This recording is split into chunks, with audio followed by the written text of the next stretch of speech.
We don't. Hello, people and viewers of Blue Smoke and Black Ink, the podcast of 30 minutes sit downs with some of the best writers I know. And today we're going to interview a man named Greg Guma, which I'm really excited to see about. I really appreciate this man. To me, he's like a combination of a little bit of Thomas Jefferson with that sprawling genius, and then a lot of Howard Zinn with that boots on the ground, typical common man, good for all. Greg, how are you? Good to I, see you. I'm great. Well, that's quite an introduction. Oh, yeah, no, I've really been looking into your work. We've known each other kind of peripherally for years, but Yeah, I don't know if yeah. we've sat down and talked very much before. No, what do you recall when we first met? I thought it was during the Vanguard Press years. Probably so. When I was bouncing around between the Free Press and the Vanguard Press, you were running the Vanguard Press at that time. That's right. I was the editor for 4 years. I worked there for five, and then I wrote for them afterwards. I want to get through all of your career because you've done so many things. But mostly, I want to start with a book of yours that I recently have read an advanced copy of. I think it should be a bestseller. I don't know if it's going to be because that's I haven't been able to figure out that stuff in the past. But it's called Celia's Trial. Oh, there you go. The There you Trials go. of Celia. There it is. This is a proof copy that I have. It comes out in 2 months. And yeah, I worked on it for a long time. What amazes me about it, Greg, is it's based on a real historical event, right? And you That fictionalized it. That's true. That's kind of been my specialty in writing fiction, is basing my fiction on factual events. And I was thinking about this the other day, and also the other thing that kind of sort of a common thread is that I seem to specialize in female leads, heroines. Celia Mudd was from Kentucky. We'll talk more about that. She was born a slave and had a very interesting life. I worked on Helena Blavatsky, who was a famous Russian occultist and wrote a novel. My first novel, Spirits of Desire, was about her and the sort of the creation of the Theosophical movement, which kind of got its roots in Vermont with an investigation up here. And then Lucy Parsons, who was a black woman who was married to Albert Parsons, who was a figure in the Haymarket events in Chicago in the 1880s and continued to be an activist. So this seems to be something that I tend to mind, at least in historical fiction, fact-based fiction. And you do it beautifully. The thing that amazed me about Celia is the complete antithesis of sexism and racism. I don't know if you want to give away too much of the plot, but can you tell me what basically it's in partially a courtroom drama.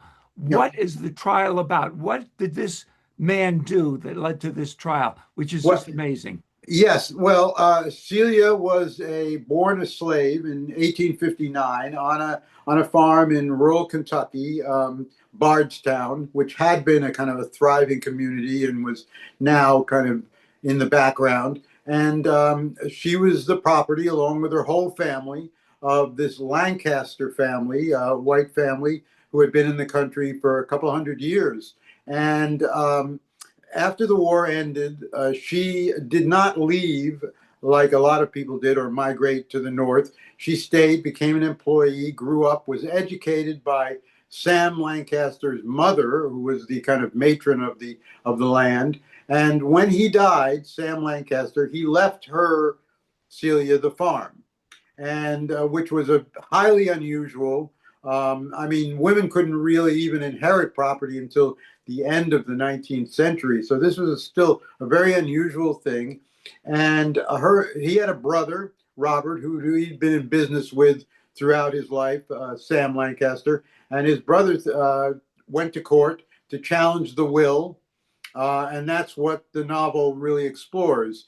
And I used the actual trial transcript, which I was able to recover with the help of one of her descendants, And then where the fictional part comes in is imagining what their lives must have been like from the 1860s and on through the rest of the 19th century. What was the interaction? What were the relationships, the changing relationships between these two families? What was the relationship between Sam Lancaster and Celia? And then I don't want to give away much, but you'll if you read the novel, you'll see how it works out. I think it's just amazing. So we're talking about a black woman, an Yes, ex-slave who yes, actually inherits the plantation that yes, once owned her. yes. That's exactly right. Incredible. Yes, and a true story. As I say, it was a famous trial. The will was challenged. The trial was initially resolved in her favor, but then it was overturned uh, by a higher court and then overturned again. And eventually, several years later, she won the final judgment and did inherit. She became a philanthropist and eventually did get married. She didn't have children of her own, but she became a kind of a benefactor to many other families in the region, including helping her own family as well. So yes, she had an extraordinary life.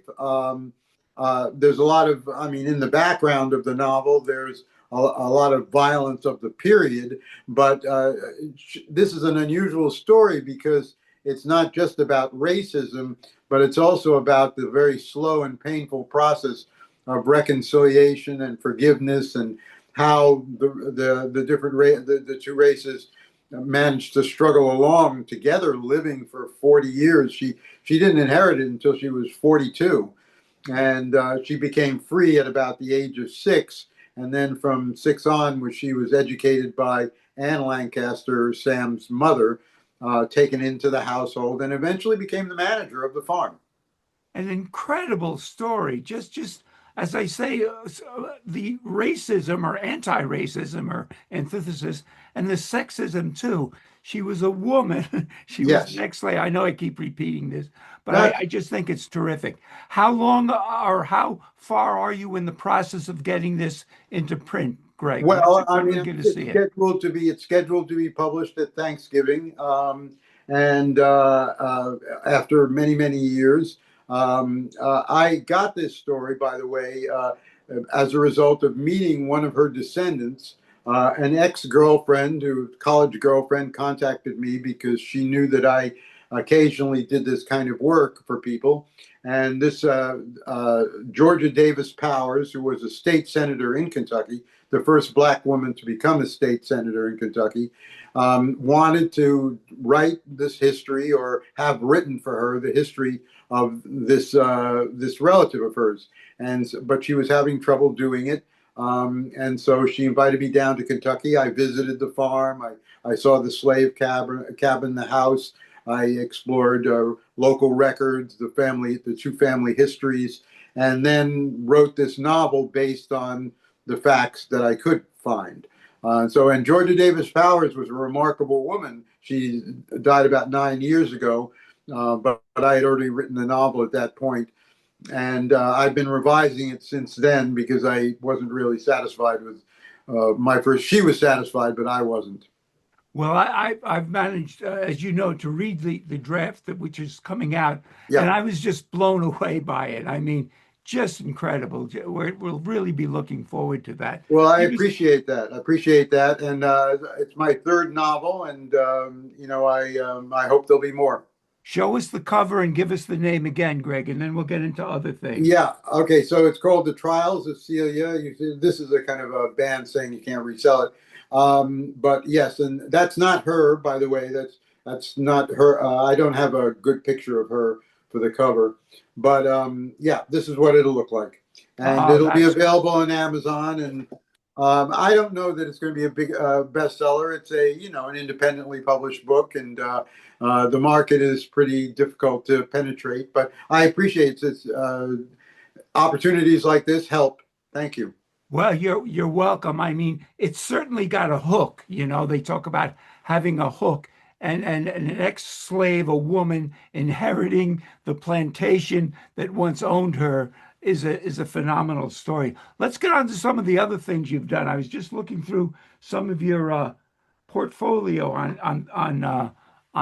online. Among other things, you were CEO of Pacifica Radio. Tell us about Pacifica, and I'll tell you what I know about Pacifica. Okay, well, I mean, just as background, Pacifica was the first listener-sponsored radio network and station. The first station was in Berkeley, started in the late '40s, and then it kind of grew almost accidentally into a network with primary stations in New York. The most famous one, WBAI, which a lot of people listened to, especially in the '60s and '70s, was its sort of heyday.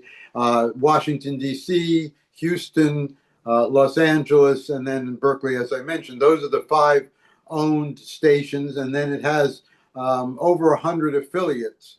And I was the CEO and what they call the executive director of the foundation which owns these stations about almost 20 years ago, actually. And after they had a revolution, in quotes, where they had rescued the station from a possible corporate takeover.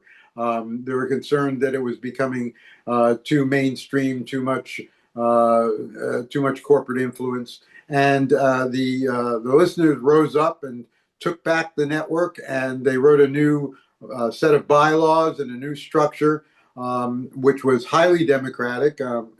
Some might say almost too democratic. There's a danger in having so many safeguards that you can't even run the station. And by the time that I became the CEO, it was described to me as ungovernable, and it wasn't easy because you had elections practically every year. So, and you had station boards of a couple of dozen people in each of the stations, and then would have their own elections to elect a national board, which had 22 members composed of people from all these different local stations. And they really liked to be involved in micromanaging what happened.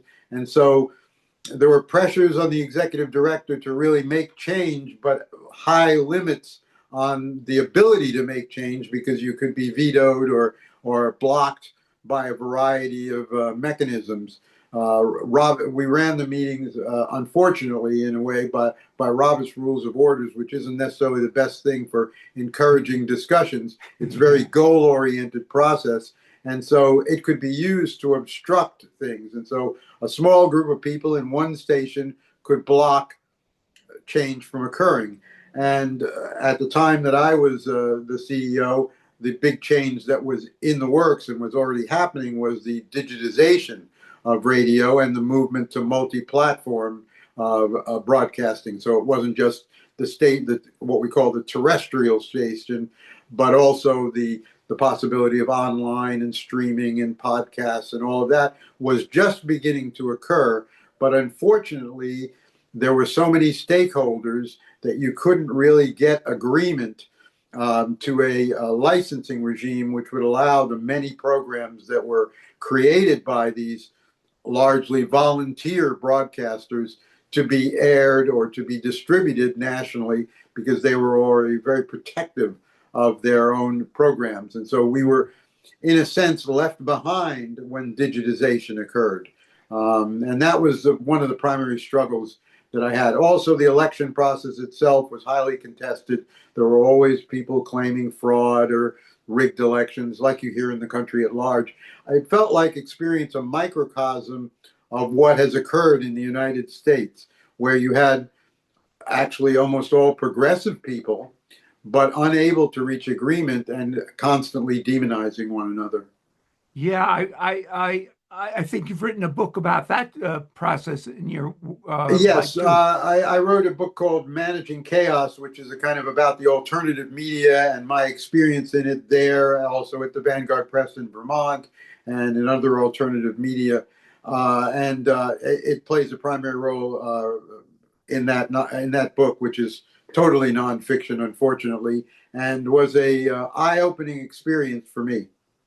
I remember BAI very well. I would be listening to it every morning on my car ride into work. And there was a fella, I always forget if it's Larry Josephson or That's it. That's right. Jacobson. No, Josephson, Larry Josephson. Josephson. And he Yeah. was so funny. He would come, the station was supposed to go on, I think it was 6 a.m. Larry would drift in. You'd hear him like 10 after 6, getting his coffee, getting his pens and pencils ready, and then would start it. And it was just a completely, well, it was FM when FM was really a counterculture thing. It was an amazing thing. I can imagine trying Yes. to control people like Larry. Well, Larry was retired or had just retired at the time that I came there, and then the project was he had kept copies of his shows on cassettes and reel to reel. One of the things that Pacifica has that almost no other radio station has, it has an archive going back more than half a century of a lot of programs. I mean, we're talking about millions of hours of programs, but in many cases they are held initially by the people who made the shows. In Larry's case, that was true. And he lived, I think he might have lived on Staten Island. I'm not quite sure about that, but I know that he had thousands of cassettes hidden in all the nooks and crannies of his house. And the question was, well, first, sort of figuring out what was on these, what's possible to rescue, and it really is quite a laborious process to identify what's on the tape, to find out whether you want to save it or not, then to digitize it, to make copies, to make it available. And Pacifica spent some between $500,000 and $1 million a year just trying to digitize some of the past recordings by people. And we were negotiating with Larry, and he wasn't easy about it. He had demands, some of them financial and some of them content oriented, for how he wanted his own material to be handled. And that was kind of the process that I wouldn't say it was anarchistic really, but you had you had hundreds of stakeholders. There were 1,000 volunteers and employees at just the 5 stations of Pacifica. Some were paid, but most were volunteer, and they owned their content.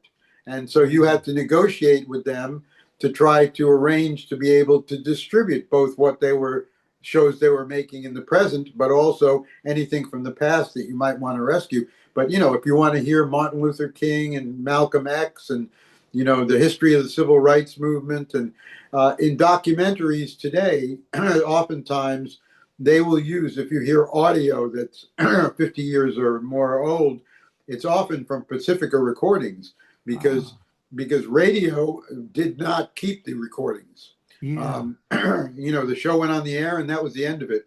But Pacifica kept this stuff, and it's a perishable resource. It has to be kept in fairly optimal conditions. So in Los Angeles, there's a climate controlled vault with thousands of tapes and cassettes, and every year we set priorities for what we want to save, and then we have a crew of people who kind of capture the recordings and then digitize it and then figure out how to market it.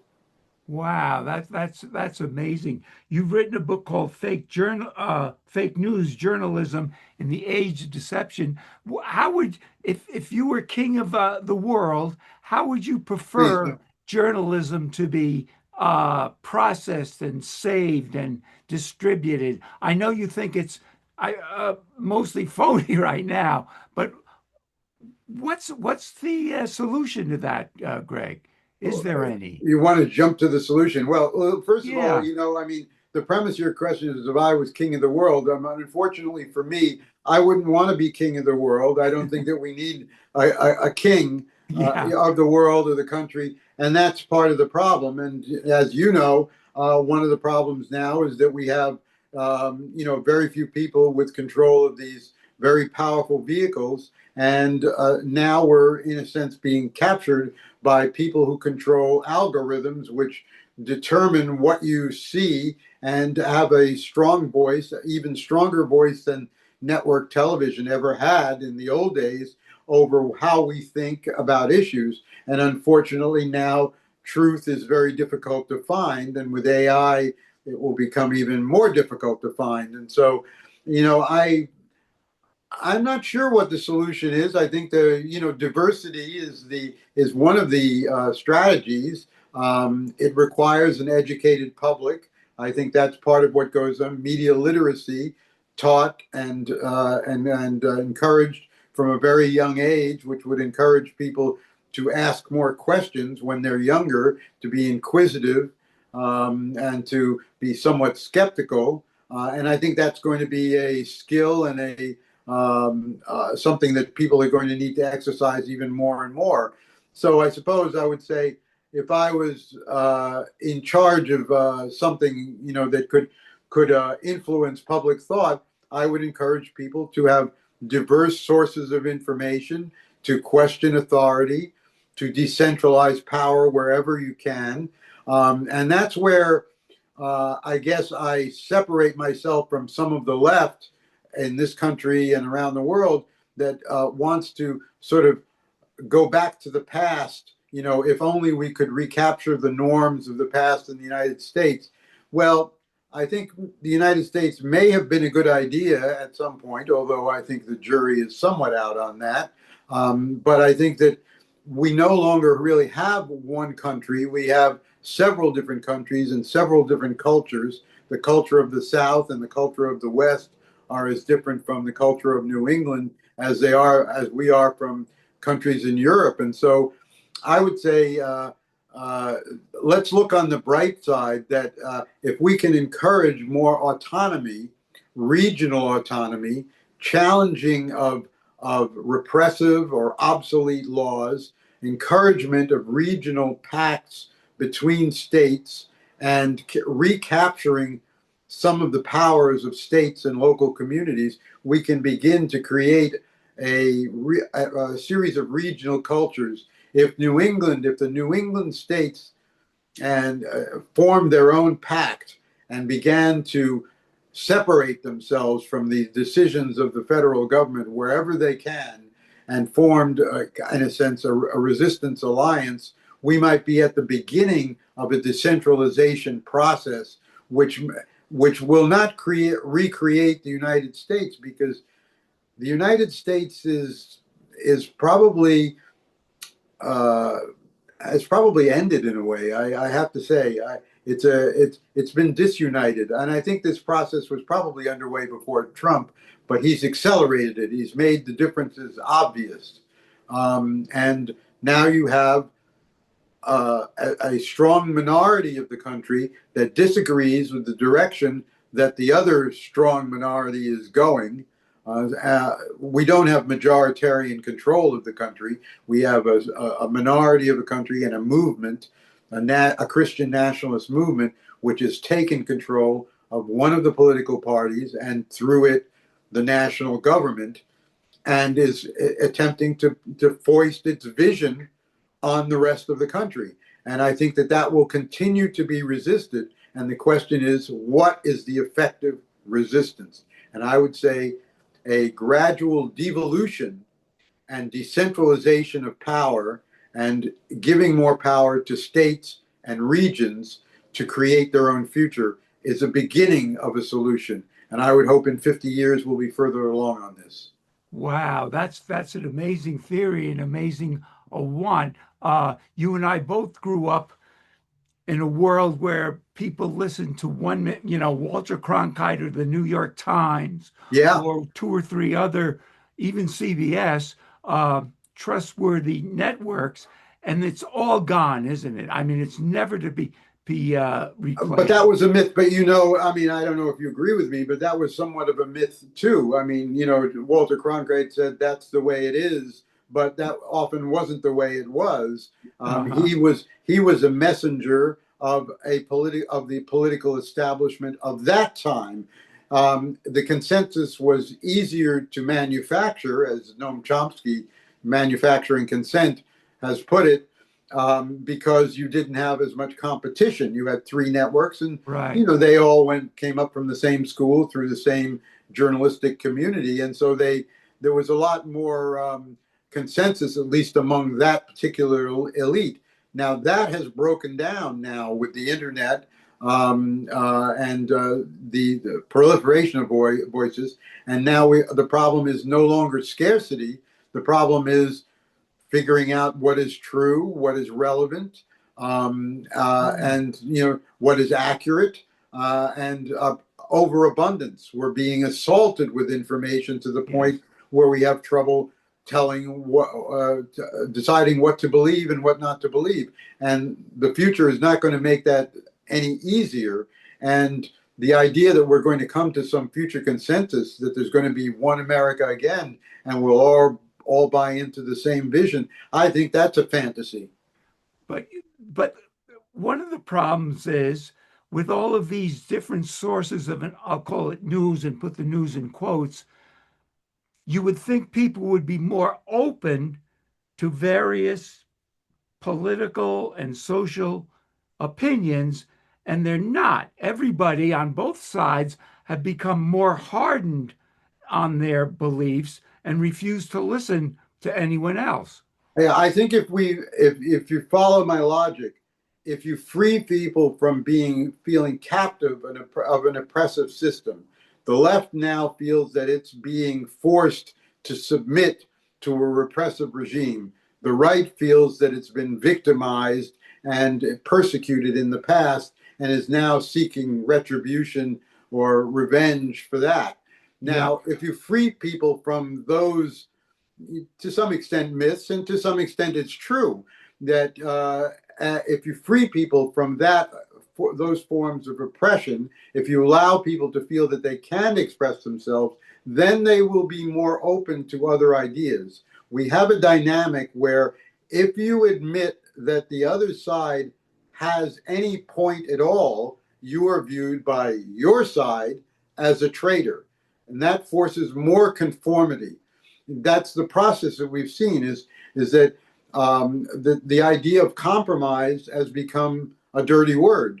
There is no compromise, and solutions are often what the left is called, and what I would also agree are maximalist solutions. We can't just change the police; we've got to defund the police. Yeah. Israel is not only wrong in what it's doing in Gaza, but it's committing genocide, and it must be condemned. And it forces people to take sides and to become rigid and in that position, and not to admit that there are other point of views possible. It argues against diversity. So I say we need to liberate people by allowing them to have more choices, but they're not going to have choices if they feel they're forced into a system that is bifurcated, and it does not allow for that. And I think that's the United States. I mean, Europe would still be at war, if everybody had to be German, or under German values. So you have French, and the French and the Germans and the British and the Italians. They have different values. They have different priorities. They exist within the European community. Now, there is an American community, which is a multinational, multiracial community. But, I mean, do we have a United States? No, the states are not united. And don't you think it's getting worse rather than better? That's why I say we need a gradual devolution of power, uh, uh, that we need to give power. And this is where I think, the Supreme Court and parts of the right do agree with us in the idea that power should be localized. Many Yeah. years ago, if you looked at my background, you know that in the 1970s, I worked with a lot of conservatives in Vermont, as well as with liberals in Vermont, on an organization called the Decentralist League of Vermont. I worked with John McClowery, who was a conservative activist in Vermont, I and know. Bob O'Brien, who had run for governor as a Democrat, and Will Hunter and other people on the left and the right. And we created this organization. It did not succeed. It was kind of derailed by Reagan's election, I think, mainly. But it was also derailed because we had certain organizational limitations at that time, and we didn't have the money and the determination to keep it going. But I think the idea was correct in that there are areas where the left and the right can agree. There are many points of agreement. And we need to focus on the areas in which we can agree and prioritize them. Now, you're seeing right now in Congress that there is agreement between the left and the right over saving healthcare. Mm-hmm. All right. Now, the Republicans in Congress are not being allowed to even convene because the leadership, and I would suggest Trump himself, realizes the only way to control this growing movement is just to not allow people to assemble. Wow. Right? And they have kept Congress out of session, or at least the House out of session, for almost a month now. And there are two main reasons why. The Epstein files is one reason, but the other one is this debate about the future of Obamacare subsidies. And you have conservatives who feel safe enough, like Marjorie Taylor Greene, in their seats that they can now speak out. But underneath that is a greater agreement. So if we can agree on something like health care, prioritize that and a few other issues. I think environmental issues are an area that should be explored where the left and the right, I think, could find some common ground. The problem is that the right is the captive of a right wing libertarianism, which likes privatization and no influence of the government on private property, and has problems with uh, arguments for equality.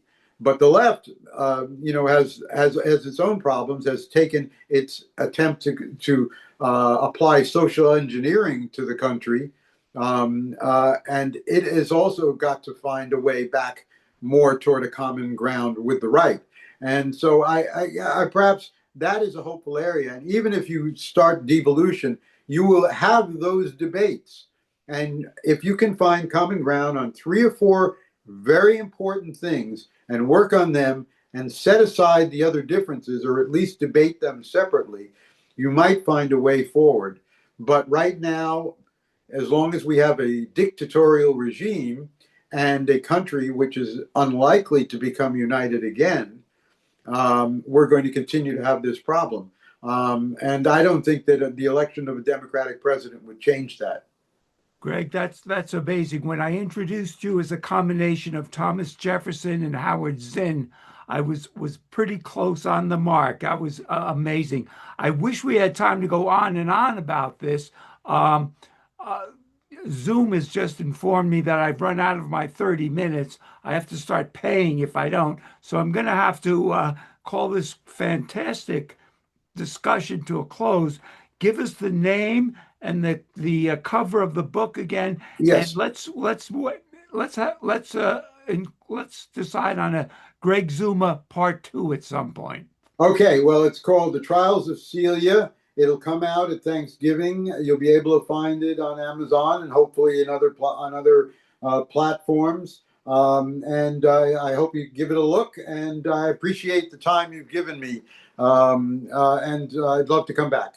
Oh, thanks a lot. Oh, and when you do come back, I noticed in some of your publicity shots you have a brown fedora. So I hope you wear your brown fedora next time we talk. Okay.